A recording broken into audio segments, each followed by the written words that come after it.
I'm Nicole Courier. I'm the reference and discovery archivist here. Shelley very modestly put out 30 to 40 chairs. So if you are standing, there are 4 chairs at the very front. Archivists don't bite, so please feel free and come sit up here. And for short people, yes. So Shelley asked me to MC the event this afternoon for everyone. I just wanted to quickly say, as a former U of M archival studies student, that Shelley has seen so many students walk in the door and has been a great mentor to all of us. So I just want to say thank you, Shelley, from the students.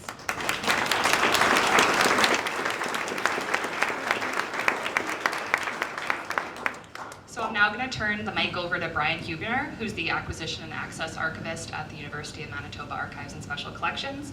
He's going to do the traditional land acknowledgement and say a few words. Thank you, Nicole.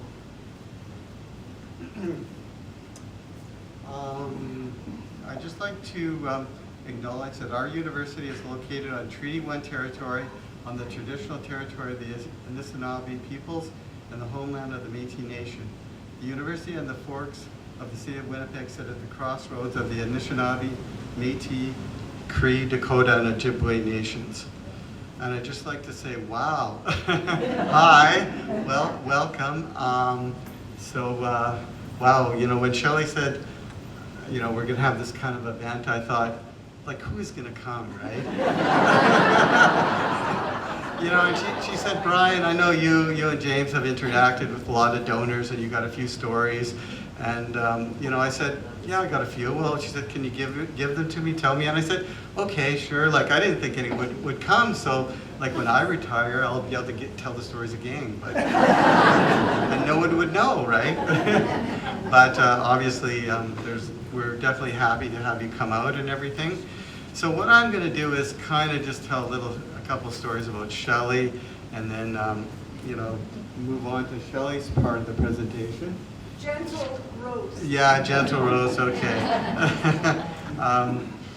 Yeah, so I'm going to tell this to everyone because I finally want to get Shelley back for this. But in 2005, Shelley said, I'm going on sabbatical like for a year, right? So I said, okay, great, you know, we'll manage. But just before, in sort of the Christmas of, same time as this time of the year, Christmas 2005, we found out that our King James Bible is the first edition Bible. There was some scholarship done and so on. So Shelley said, I'm going to go on TV and I'm going to promote the Bible, right? And the Bible's been here forever. It's actually the property of St. John's. But we said, okay, go on and advertise it. And sorry, the King James Bible, I think it should be. So promote it. So she went on TV and promoted it. And we thought it went on TV, but it just hit a nerve at that time, like just before Christmas, King James Bible and so on. So I didn't think much of it. But when we came back, and Shelley was gone, she took off at her sabbatical, I think, out of the country, so we couldn't do anything. We came back and there were people lined up at the door. I had hundreds of phone calls. I had emails that were going over the limit and so on. So we dealt with this for the next 3 months, right? And it didn't stop. But it was a great thing. It helped promote the archives and so on. So I finally had to say that. And then we had a renovation. Shelley was gone too, so that's the other thing. So my little presentation, I'm just going to give you 2 stories, is called Treasures of the Archives, right?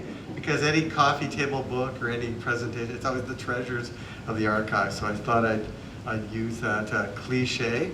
And I'm going to talk about 2 things here. And it's got the roll of silver and the Buller map. And for the roll of silver, I'm going to give you a little bit of backstory, and I hope you're not too squeamish, but it's kind of some personal backstory. And don't ever tell my spouse I told this, because I'd be in big trouble. But we had my father, after my mother passed away, was alone in his house, and my brother and I would fly to see him. So one of the times I flew out to see him, I walked around the house and I noticed that there were teeth in, say, ashtrays and cups and so on. And I was picking up these teeth, you know, and I said, Dad, what's going on? And I noticed his teeth were falling out. I mean, his dental hygiene was not the best at that point. So I was finding all these teeth around the house, and they were gold. Like they were gold teeth. So we did get them fixed up, and we got some teeth placed in there. But I had this he passed away last year, but for the rest of his life he was okay with the teeth. So I took this handful of gold teeth, and you know, I'm kind of sentimental, so I had the teeth and so on. But after a while I'd look at them and, you know, there's gold in those teeth.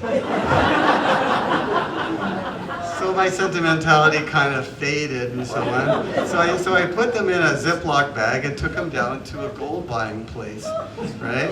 And I said, well, I got these gold teeth, and I didn't tell them where they came from, but so I said, can I get like the money for this, right? The gold. They said, sure. So they aren't very sentimental either. So they took the teeth and put it in a cloth. I don't know if anyone's ever done this that's here. Put it in a cloth, took a hammer and smashed it, because they got to separate the tooth from the gold, right? So they gathered up the gold, and they weighed it out, and they said, you know, sir, this is how much money, and they started handing me money, right? So I said, wow, this is great. So I took the gold money home and so on. So I had this idea of taking that there. But we have a collection called the Bernard Grad collection, and Shelley went through it, and she found this roll, and it's called the Roll of Silver. And she said, Brian, you know, there's this, he was doing paranormal experiments, and there's this roll of, you know, I think it's silver, and we want to, you know, this could fund an archival studies student or buying a really rare book and so on. So she said, what can we do with this? And I said, I know exactly what to do. I got some homies at this gold place. They'll fix it up for you, like really quickly. So I took the gold roll, and I drove down to the on Pembina, the KMG gold place there. So I took the gold roll to them and said, silver roll. So I said, silver, right? So I said, it's a roll of silver, I think. We want to, you know, I kind of gave a little backstory in that. And they said, okay, we'll test it out for you. Can we cut off a little piece? So they cut off a little piece. And they took it in the back, and I guess they put it under a spectrometer and so on. And, you know, they were there for a while, and I said, you know, take as long as you take. And so finally they came out with this printout, and they said, you know what, sir, you know when you cook a turkey at Thanksgiving? And I said, yeah. You know that foil you put in the bottom of your oven? You're in luck, because you can use this stuff now. I was really disappointed. I'd have to go back to Shelley, and it wasn't a roll of silver and that, and she'd get really upset, and you know. But anyways, but the funny thing is, the guy that was there said, yeah, there was a guy and a young woman. He said, you know what, I'll dispose of this for you. And I said, oh, sorry, I wasn't born yesterday. They're going to dispose of my silver roll, so I quickly grabbed it back, and I actually still have it. And here it is. And it gets locked in my office every night, so don't try to look for it. And when the time comes, I'm going to take it back to another gold place and see what I can do. So that's the roll of gold silver story.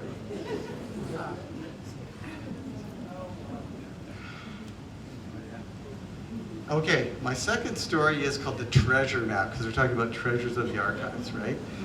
So the story to this is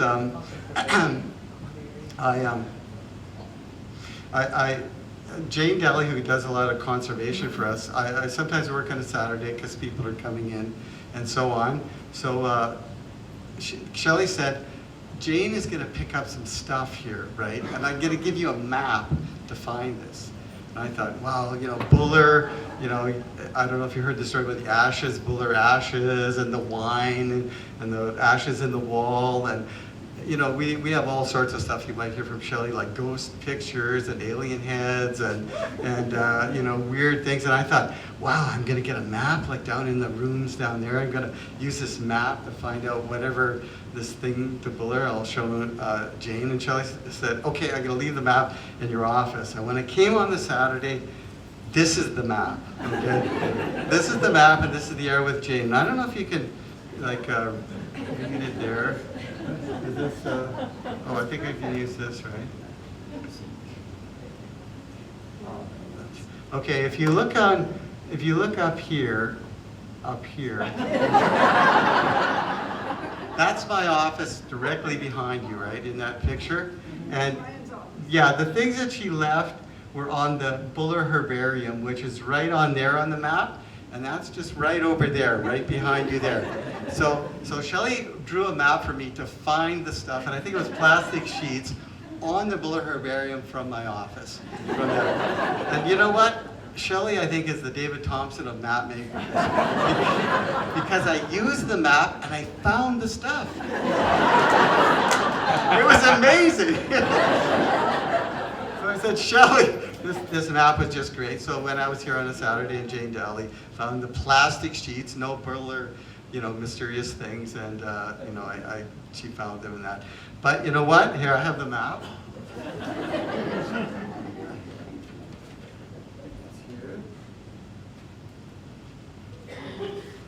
So I have the map and I have the gold roll, and I'm keeping them for Shelley's archives. So we're going to put those really precious things. And I want to thank you for coming. And here's my last slide. And you know what? Thanks for coming. Enjoy the talk. And I just found this picture on the internet and just pasted it in there because it says the archivist. It has absolutely no meaning at all, but I guess it's Shelley, during retirement after, strumming the lute and so on. So I'll leave you to Shelley now. Thanks a lot.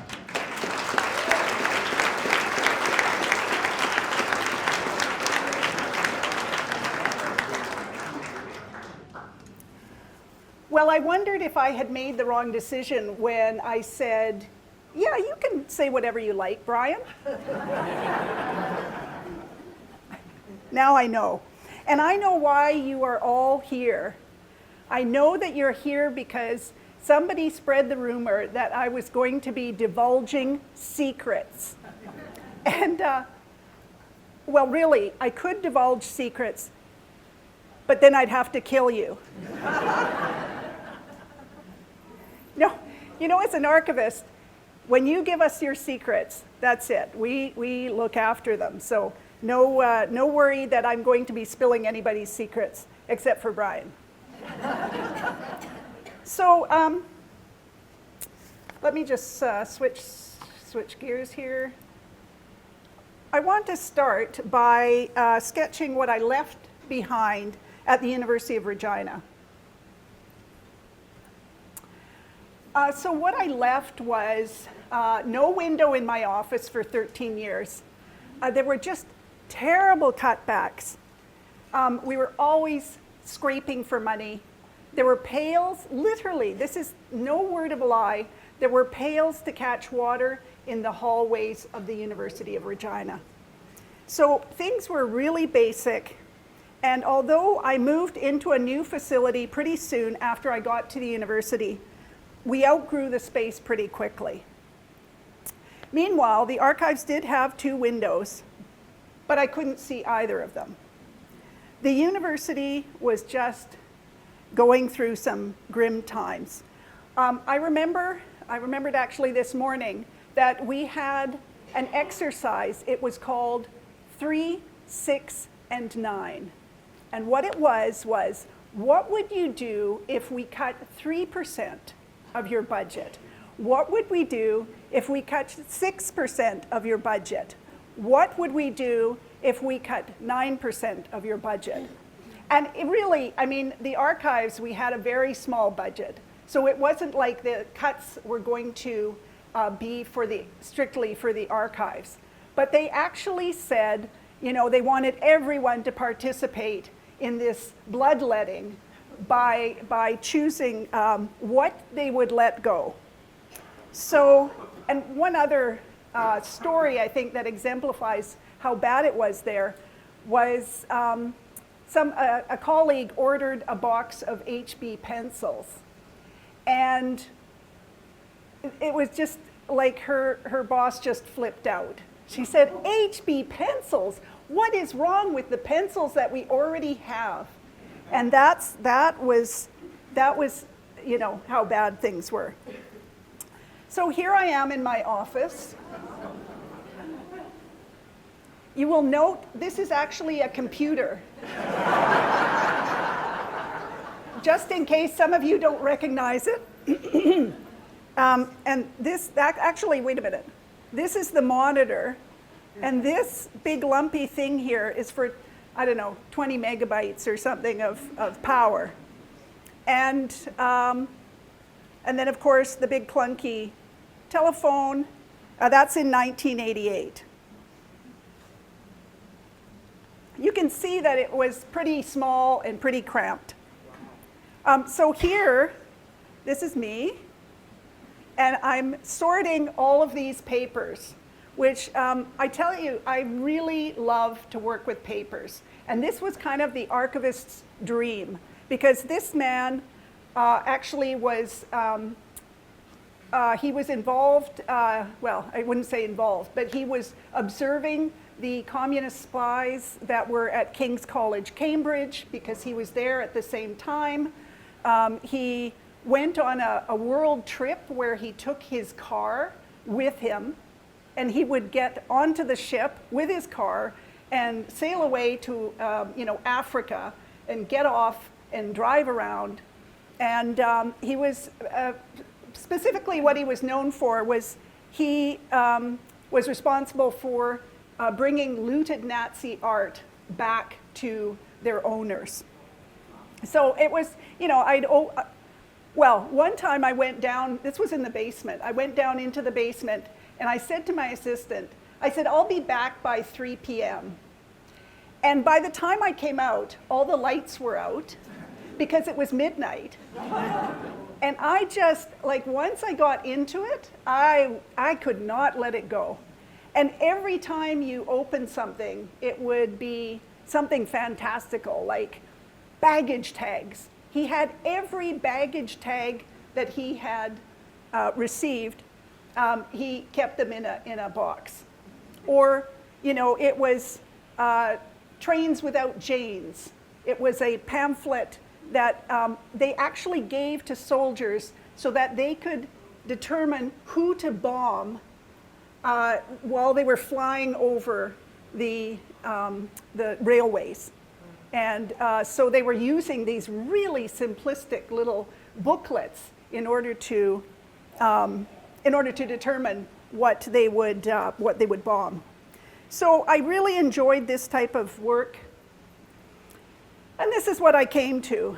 Honestly, my heart just sank when they said, and this would be your office if you were the successful person. And so here's Brett. Here we are. And that is my office in the back there. And I will note the orange curtains, and I will return to the orange curtains later.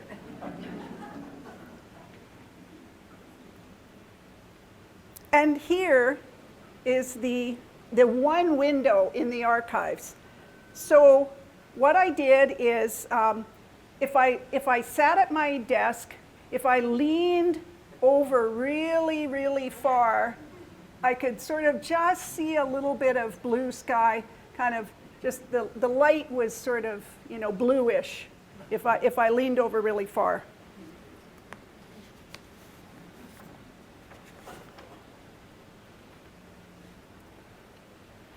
So here are Linda and I. We are now in my old office. We've turned it into the equipment and supplies cupboard, and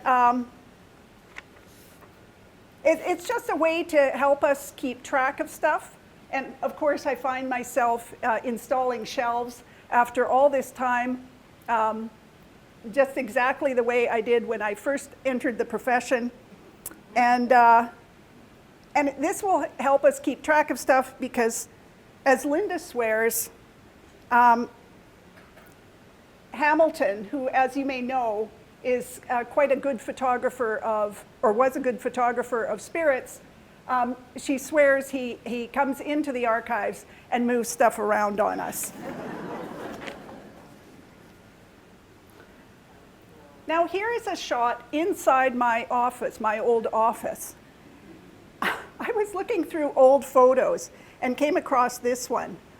I said, "Oh my God, Brian, look at this mess. What a slob I was. I can't believe that I was that messy." And he said, "Oh no, that was when I was in your office." When I was on leave, Brian moved into the office. And this is all of his mess. So I did feel a bit better.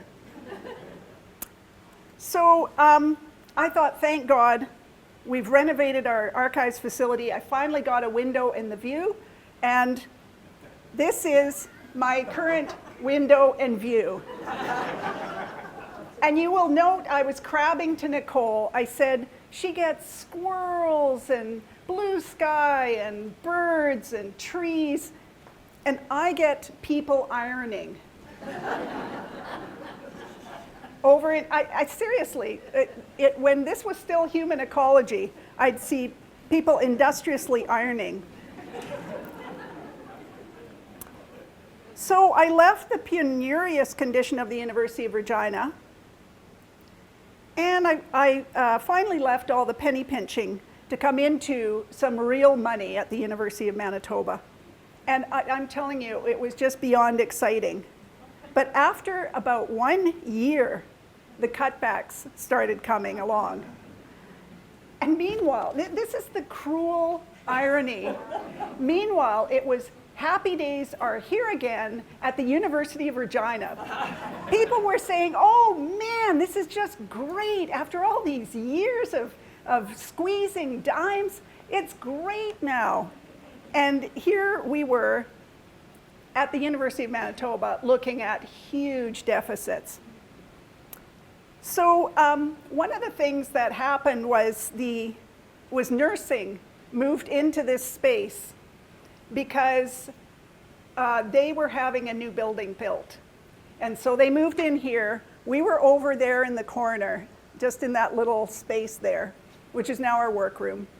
And you were not allowed to cut through nursing to get to the only bathroom on the floor. So you had to go downstairs and then cut across 3/4 of the building to get to the nearest bathroom. And I sort of remember it now.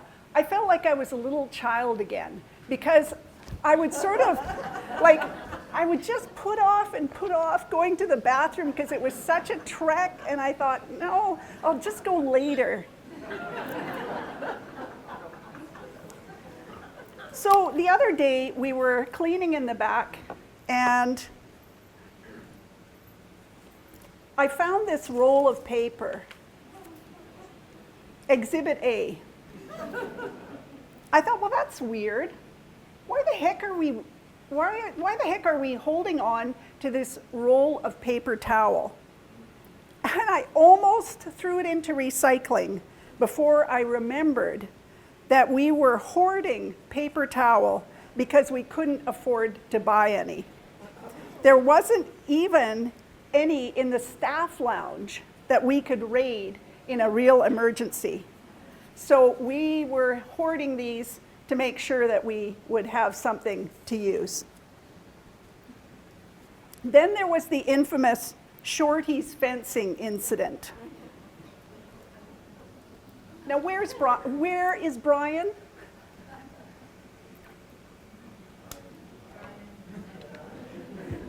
Yeah, he wanted to slip away. And I'm talking about the infamous Shorty's fencing incident. Did you hear that nervous laugh?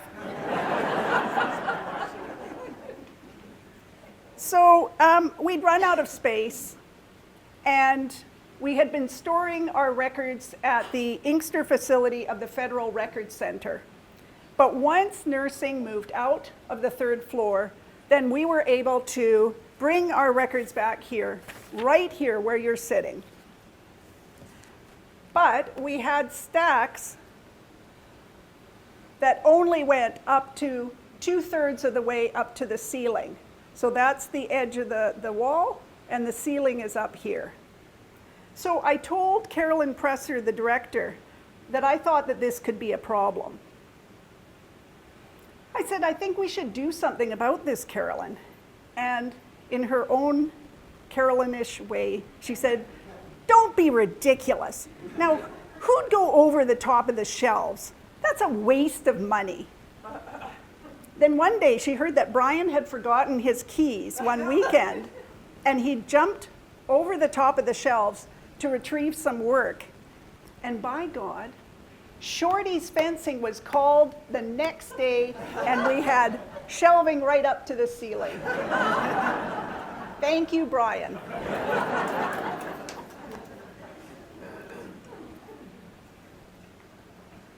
Now, students have always treated the library as a special place. Now, this is not precisely in the archives, but it encapsulates one of my favorite stories. This is Vladimira here, holding, indeed, a pizza box. And this is James, and he's holding a wok. Well, this is when food was forbidden in the libraries. Like, there was no food whatsoever. Anyways, they discovered that, well, possibly, that the students were having pizza delivered to the stacks so that they could enjoy a midnight snack.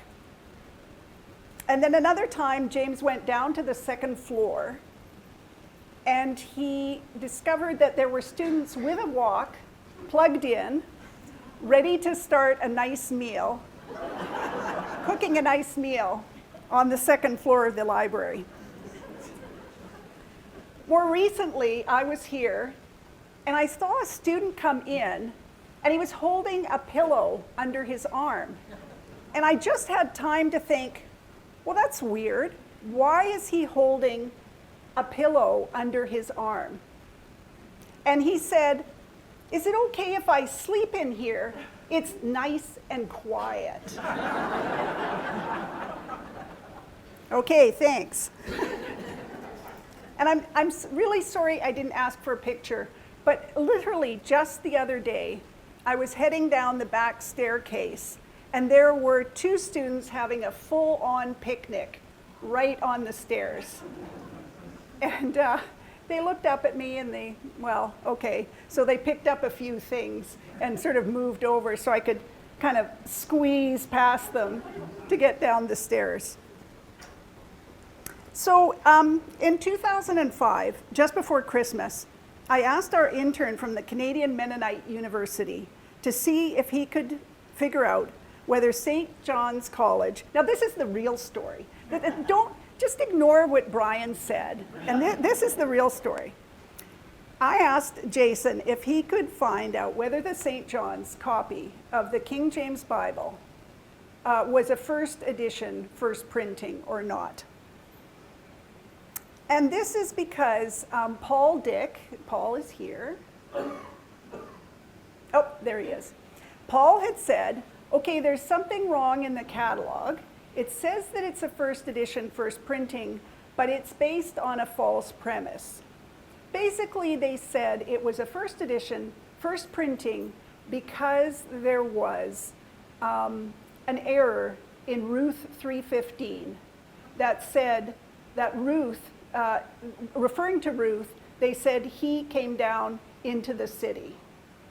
And of course, it should have been she. So it was a he Bible, but unfortunately that error, once it got corrected, crept back in to the Bible. And so to say that it's a he Bible was not to confirm that it was a 1st edition, 1st printing.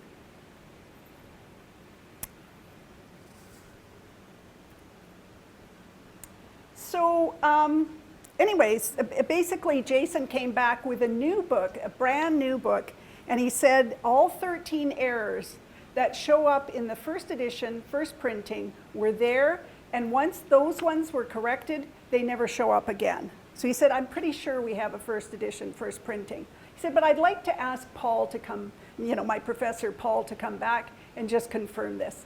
So Paul came, and he confirmed it, and he went on holidays.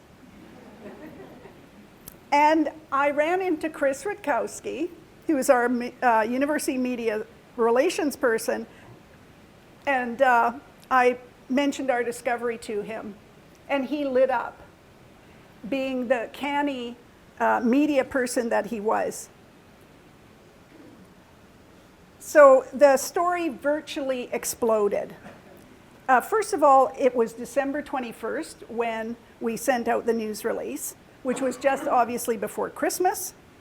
And secondly, we were fortunate that Helen Faulding, who was at the time a reporter for the Winnipeg Free Press and who is now here at the university, just did a really super write-up of the so-called discovery. I'm sure that it must have been a slow news period. So the story had all the ingredients to capture the public imagination. Basically, there aren't a lot of extant copies of the King James Bible, the first edition, first printing. So the other thing was we didn't know we had it, even though we sort of thought we had it, but thanks to Paul, we didn't know that we had it. And so then the other part of it was that it was a surprise, that we didn't know, it was kind of a pleasant surprise, an early Christmas gift.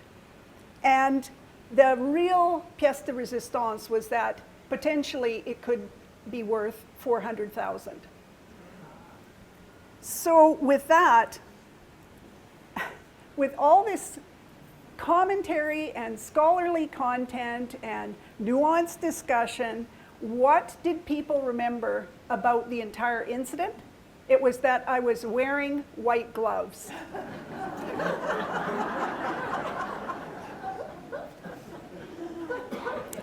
They didn't remember anything else, but they would say, literally for years afterwards, they would say, weren't you the woman that was wearing the white gloves? I go, what? Didn't you notice that I was holding a Bible? But that's what grabbed their fancy. So when I'm saying that the publicity exploded, I'm saying that once Helen's article was picked up by other newspapers and media systems, it literally circled the globe. It started with local radio interviews, then it was picked up by national radio, then other newspapers, then the TV.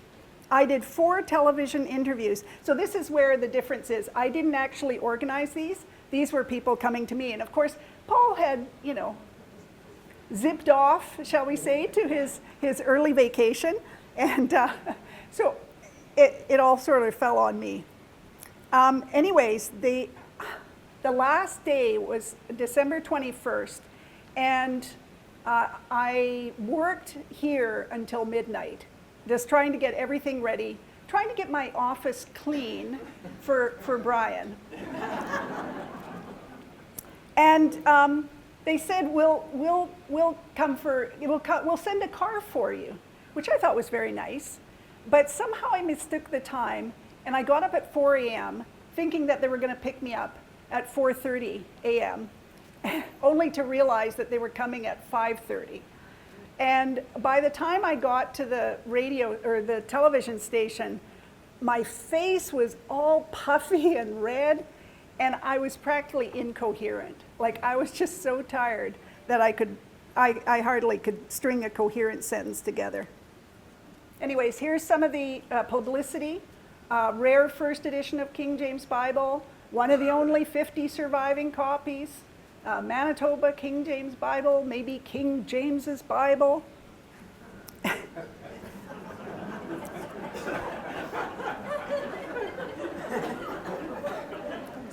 sent me a notice from the Bahrain Times that I don't know how they even found it, but it was published in various languages. It showed up oddly on both pro and anti-religious websites. And it was always like a big positive news. For example, it showed up on Wicca Chat, which is for Wiccans.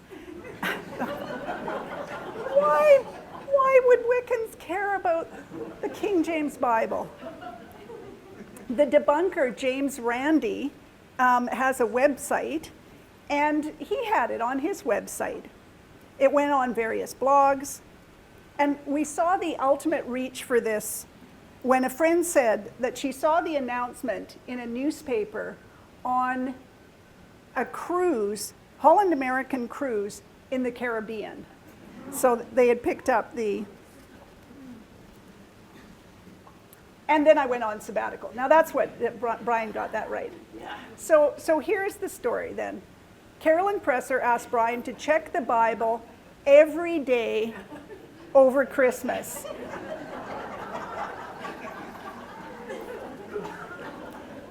I mean, she was so freaked out by the thought that there was all this publicity and that it could potentially be worth $400,000. So she said, no, you've got to go in every single day. Now, Brian secretly was grumbling that he had to come in every day, especially over Christmas Eve and Christmas Day and New Year's Day, until the day he showed up and discovered that somebody had driven an SUV through the glass doors of Fletcher Argue and had tried to rip off a money machine and literally rip it out of the wall, throw it in the back of their SUV and take it away. So then suddenly he felt a little bit better. Now it was time to pack up the rare books and move all of the materials off campus because we were going to be renovating this space, so we couldn't stay in here. So Carolyn insisted, there's a little theme here. Carolyn insisted that he hire a Brinks armored truck to take 108 of the most valuable books to the Centre du Patrimoine, where they would provide access while we were relocated to the staff lounge. So Brian met the Brinks truck at the back of the library, and he handed over the books, and he said, okay, should I follow you? And no word of a lie, the guy became very serious, and he said, no, don't follow us, and he pointed to his gun.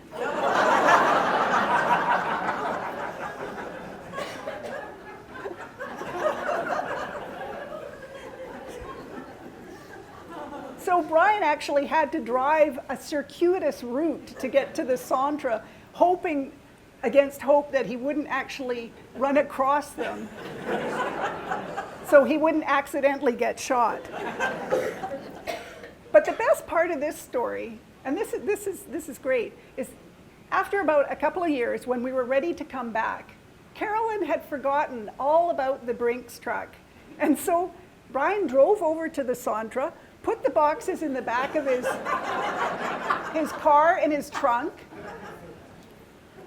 and then he just drove it back. And he never mentioned anything to Carolyn. And in case anyone says that this is not a true story, here is a copy of the Brinks Bill. Which brings me to this point. Never ask an archivist to bring the receipts, because we will bring the receipts.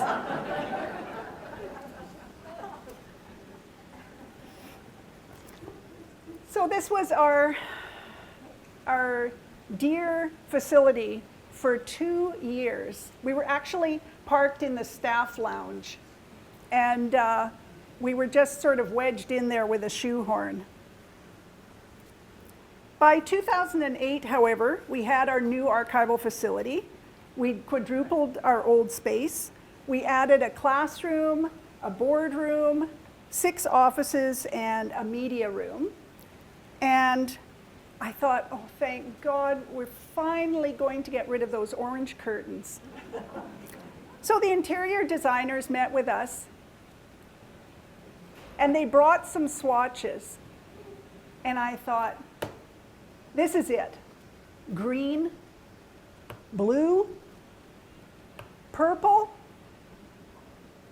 But no, it was orange. It had taken us so long to redecorate it that the color orange had come back into style. I'm telling you, we redecorate every 30 years, whether we need to or not. So I just couldn't believe it. Are you kidding me? Like orange again? But no, it was sort of a done deal. It was the types of orange that we could use.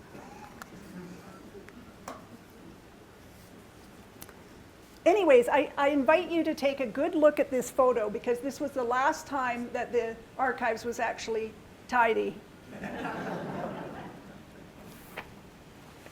So I want to switch gears now and talk a little bit about some of the strange things we've encountered in other aspects of our job. And I'll start with reference. So a man phoned me, and he was quite distraught.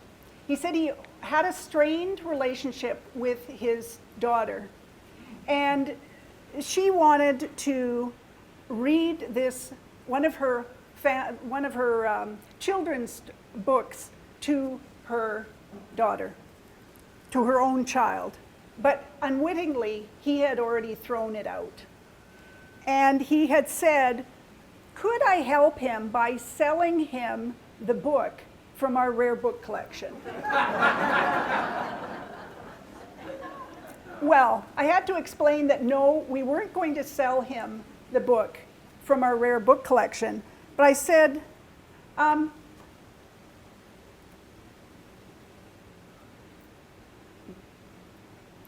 okay, well, what's the title of the book? Well, you know where this is going. Yeah. He had no idea. I said, well, who's the author? No, he didn't know that either. I said, is there anything you can tell me about this book so we can figure out what it is? It had a red cover.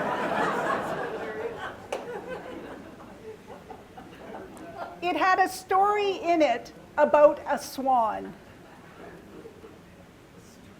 And just to make it really easy to figure out, it was part of a set that was published in the 1950s. And that was it. That's all he knew. It had a red cover, it had a story about a swan, and it was part of a set published in the 1950s. So Lewis went to the website of Nerman's Books and searched for children's books.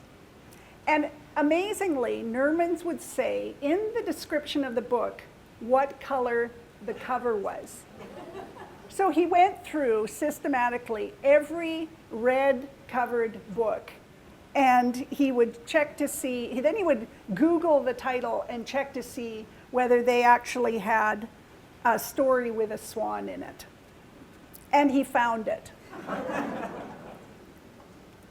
This isn't it, but because now after like 20 years, we couldn't actually remember what the book was anymore. But he did find it, and he actually found out that the man could buy the book for $5 at Nerman's. And if that's not service, I don't know what is. So now, I want to talk a little bit about unusual places that we find archival materials. You never know when you're going to find archival, or where you are going to find archival material. And most of the time, people bring you records.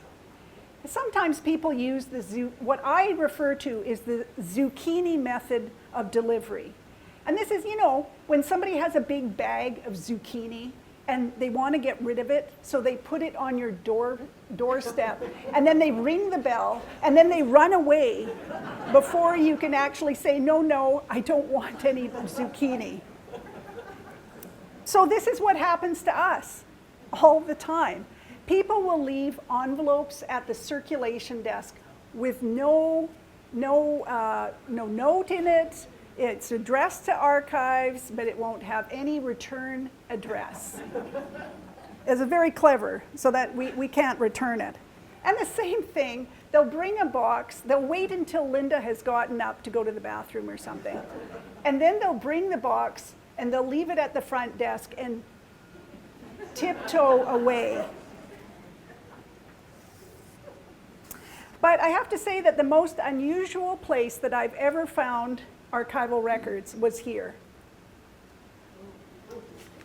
Now, I know what you're thinking. You're thinking, that looks like a very messy garden tool shed.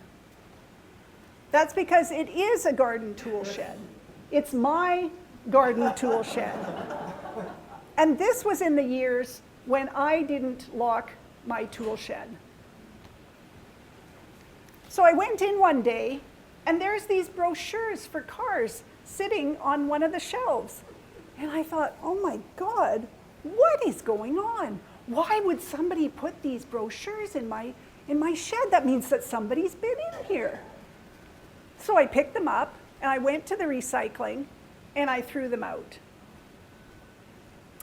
And then I went to bed.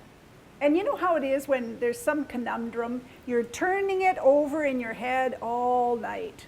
Well, when I got up, I remembered, or I realized who it would have been from. So I went back out to the recycling and rescued all of them and brought them in. So then I was not too surprised a few months later when I came to my garage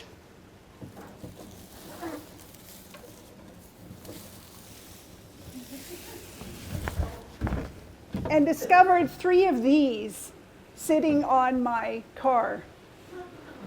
Margaret, you know who you are.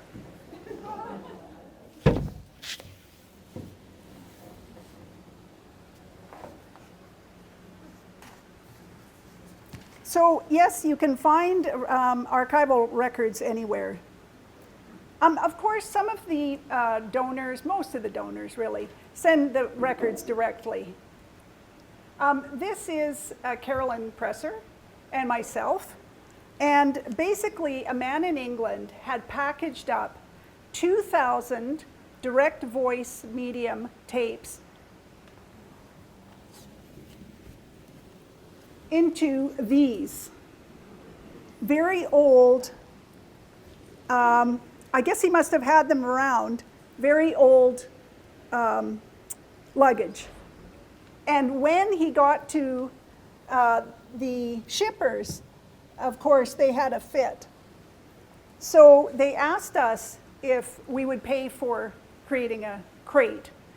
And basically, we put they built a crate around these pieces of luggage and then shipped it from England. And when it got here, Carolyn said she wanted to be there when it arrived. And she's always sworn that when we opened the lid, that she saw a spirit come out of it. But I think it was just dust. And then in that story, that eventually came to my backyard at the garden shed, and last year the roof collapsed on it. So you took it home. He took the box home. So relationships with donors can be very intimate and delicate. I went to see a donor who was in her 90s, and we had spent all afternoon going through the papers and assorting materials. And finally I said, well, why don't I go to the kitchen and make some tea? So I went into the kitchen, and as I was rummaging around looking for tea things, I heard this scratching in the cupboard. So I opened the cupboard, and there was a mouse. And he was looking at me, and I was looking at him. And I jumped back, I slammed the cupboard, and I called to Sybil that she had a mouse in her cupboards. So I I talked it over with her, and she said that basically she had a humane trap on the porch, and could I put that in the cupboard? So I went back, and I put it in the cupboard, and just after I said it, before I could close the doors, I see the mouse run through the trap without even slowing down, just ran through the humane trap and headed for the corner cupboard. So this time I'm thinking, okay, now I'm on my mettle. I'm going to get this little guy. So I got up on a stool. Sybil's watching me. I've got this humane mouse trap. I lean over the fridge, I open the cupboard doors, and I slowly push the trap into the cupboard. As I'm doing this, I realize, I'm thinking, my sleeves are awfully baggy. And they're very, very close to where the mouse has been.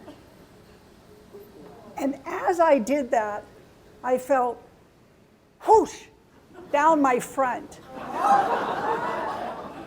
I screamed. Sybil jumped. Oh my God, she's wringing her hands. We look down, and there's the fridge magnet.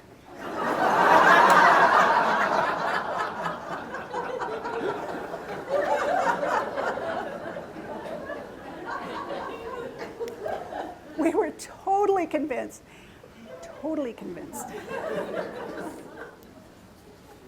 But you do form very strong relationships with donors and researchers. Twice, this is amazing. Twice I have attended people on their deathbeds so that they could tell me what they wanted me to do with their records. Which is just amazing that they're dying, but they're thinking, okay, I need to do something. I've delivered a eulogy at a funeral for a donor, and I've become an executor for another. My friend Wayne asked me, what was the most unusual place I've ever been approached to talk about archives? And as you might guess, it was a funeral. So when people see me, it's like doctors in lumbago. So relationships can last over a very long time, and it can also take a long time before donors get around to donating their papers. I solicited a collection in 2004. Actually, they phoned us, and Brian and I went to visit Cal Law to see the dies and strikes that they used to make pins and coins and pendants for the university, which dated back to the 1930s. We just got the collection in 2018, which is 14 years, basically. But that's nothing. I actually solicited a collection in 1988 when I was actually at the University of Regina, and I just got it in last week.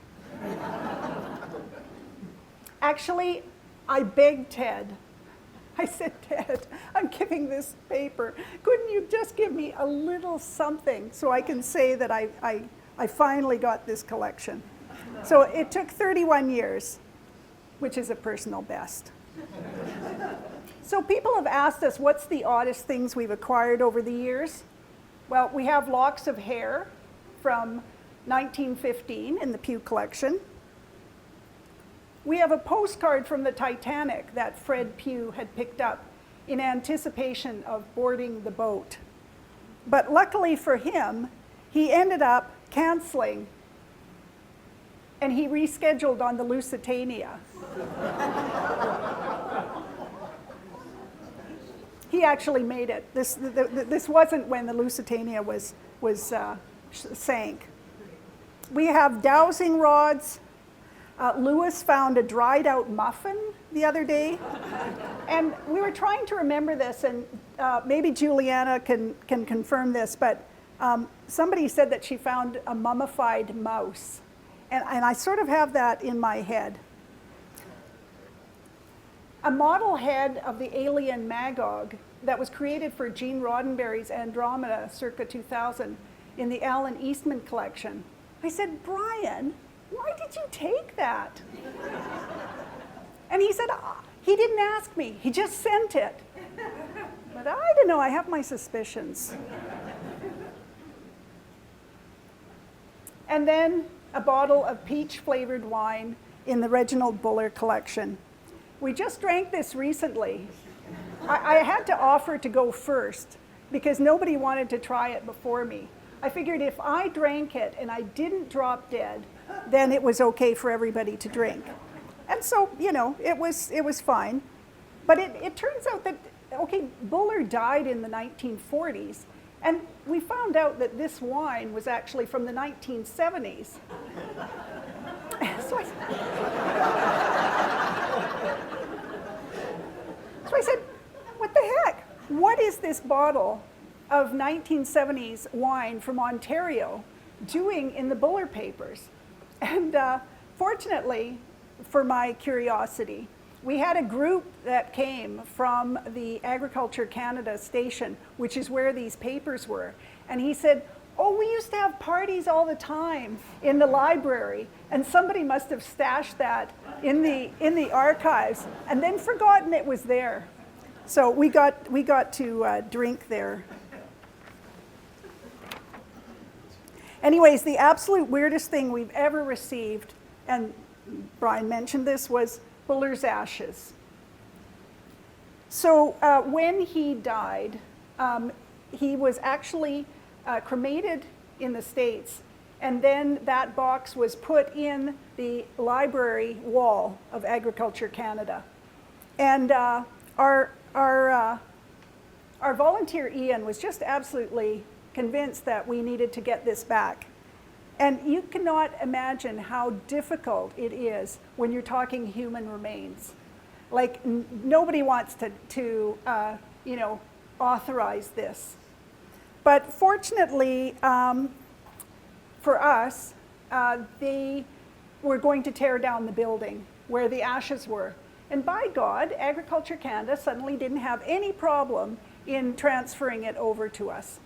So I gave it to Wendy, and she said, I've never accessioned human remains before. Fortunately, they are now in a cairn in front of the Buller building. And finally, in the strange events category, may I present the talk by Walter Meyer-Zuerpen. Before I went on an Alaska cruise for a friend's 50th birthday party, I asked Walter, I said, so how many people do you think are going to come to your talk? So the talk was going to be on the Hamilton collection of seance photos. It's going to talk about levitating tables. It's going to talk about life after death. I said, so Walter, tell me, how many people do you think? He said, well, if I get 25, I won't be too disappointed. Well, so I got a room booked for 65 people, and I went off on my Alaska cruise, and I left it in Brian's hands. And 225 people showed up. Thanks to Jim Nichols, he suggested that pretty soon we realized we weren't going to get everybody in there, and they moved the venue to the Fletcher Argue, one of their giant rooms. And then Brian and Vladimira had to rush over to the Daily Bread to get more cookies. Then the women's washroom ran out of toilet paper. And somehow Brian had to go and ask Nancy, who was at the CERT desk, for more toilet paper. And she didn't know who he was.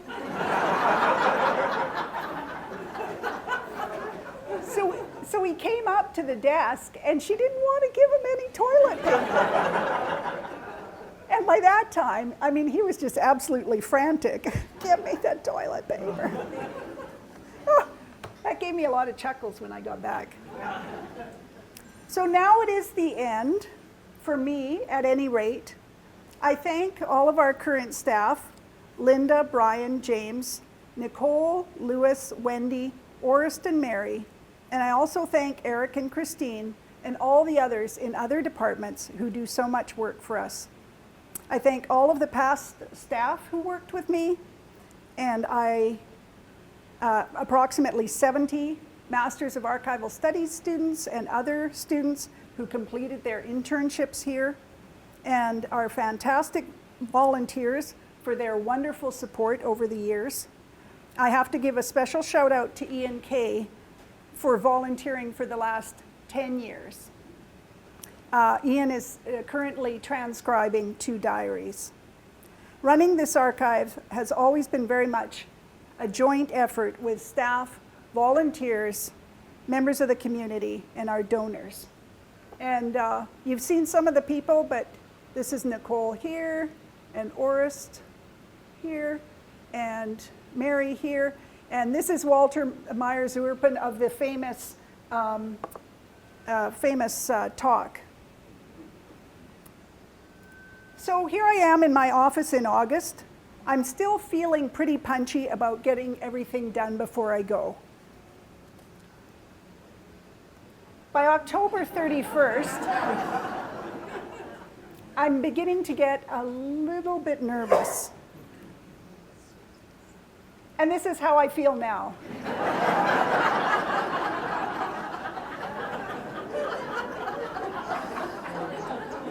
I'm telling you, that will get rid of those papers really quickly. I don't want anything on my desk when I leave. So people ask me what I'm going to do with myself in retirement. And I have a few things to clear up. First of all, I have 60,000 emails with my name on them. I mean, literally 60,000 emails with my name on them. So somebody asked, how could you possibly have accumulated so many? These are not emails that I haven't addressed or haven't looked. They're still in my inbox. It all started when Mike Moosberger left and dumped 1,200 into my inbox as he went out the door. So I've been the luckiest woman alive to have a fun job all my life. It's truly been an honor and a privilege. And I'm so glad to have landed up in Winnipeg, which is totally my type of town. I've been working since I was 5 and helping out in our family-run motel, and I honestly can't see myself stopping now. But I do feel like I would like a break from the punishing pace of the archives. You see, you can say no to an important collection, but then that changes what future histories will be able to be written, and that is a heavy responsibility. And you can say to a researcher that we won't process that collection that they need, but then you've changed their history, their project, and ultimately what other people can learn from our collection. So truly, I won't miss the pressure, and I certainly won't miss the commute, but I will miss the archival life for sure. Thank you.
Thank you, Shelley. Before everyone heads out, I just want to introduce Les Moore, the Acting Associate University Librarian, Research Support.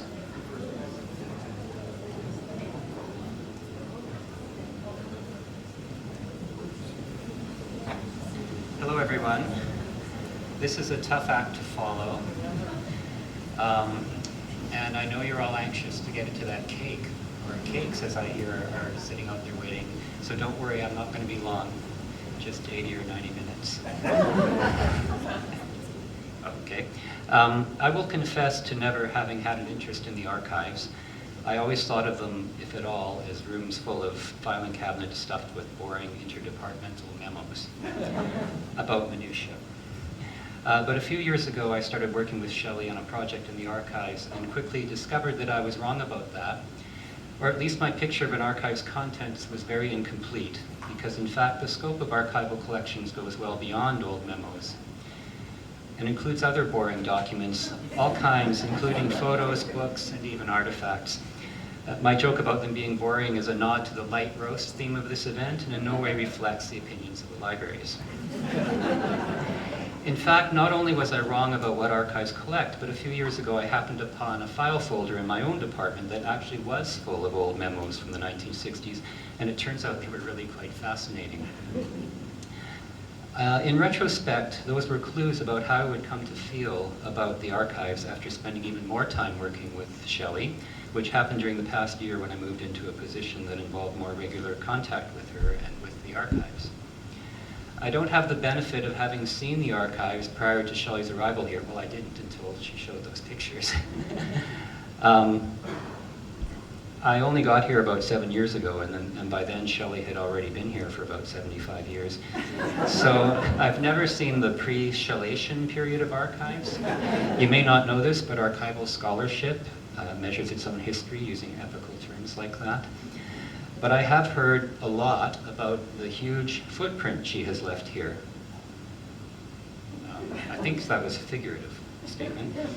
Shelley got me interested in the archives in the ways that I imagine she got many other people interested, by loving them herself and by sharing that love and enthusiasm with anyone who visited. I would come up here to meet with her about one thing or another, and as often as not, she would have something in her office and say, take a look at this. A Fabergé teapot, a 100-year-old photo album of Chinese Manitoban families, even a sneak peek at the bust of Reginald Buller, which is back there right now. And all of these things were fascinating. Shelley would know so much about the object itself, but also about the historical context it came from, the person who created it, what they were doing at the time, the person who donated it, the relationship with the creator, all related to you like a story that you wanted to keep hearing more of. And she projected that enthusiasm beyond these one-on-one conversations by organizing some really incredible events here for the public, like the exhibition marking the 100th anniversary of the Winnipeg General Strike, where they had things like the wooden batons that the special constables used to pummel those strikers with, talk on UFOs, which had record attendance and installed a sense of wonder in the audience. They even had the burnt t-shirt of the Winnipegger who touched one in Falcon Lake in the 1960s. And the botanical drawings of Professor Buller that you see on the walls here today. All of these events were just during the past year, by the way. And remember that Shelley has been organizing events like this in the archives for upwards of 2 centuries. Then there are the collections she was either pursuing or had actually acquired, fascinating, impressive, unique, in all kinds of diverse fields, including the paranormal, treading into the realm of the magical. You know, whenever she was pursuing one of these collections, she'd always tell me that a researcher out there was already asking about them, and eventually I started to wonder if it was always the same researcher, and what his publication record must look like. I'll end by saying that aside from her many professional accomplishments, Shelley has been a lovely, gracious, and fun colleague to work with, and I'll always remember her as the person who showed me that archives aren't just boring old memoranda, but also places where you can recapture a sense of wonder or even magic. And I thank her for bringing that to me and to so many others who have visited the archives. Shelley, you will be missed.